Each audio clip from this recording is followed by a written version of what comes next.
Sodium or salt, where do we stand on that? We've always been taught that too much salt leads to high blood pressure, heart attacks, health issues, but it's just not true.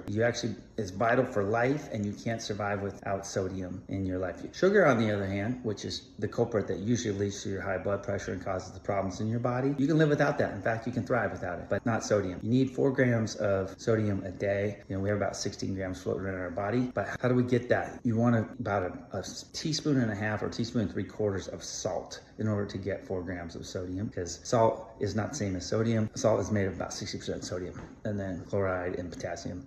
How should you go about that? I would suggest getting up in the morning. You're going to be dehydrated. You're going to lose a lot of sodium overnight, and you'll want to take a scoop, maybe half or a teaspoon of, I go with Redmond Real Salt because it's got iodine in it, and that's critical, and that's been a real issue. Most salts are lacking that, and many people are deficient in iodine.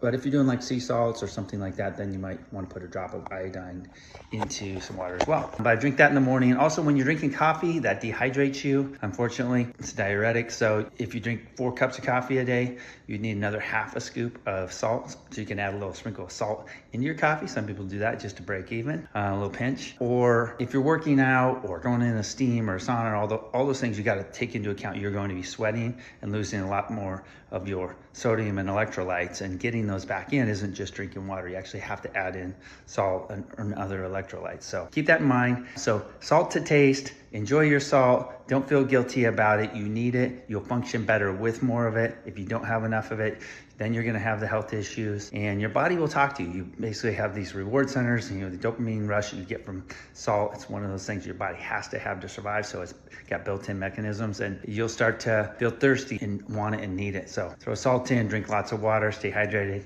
and don't feel bad about it. Salt's your friend.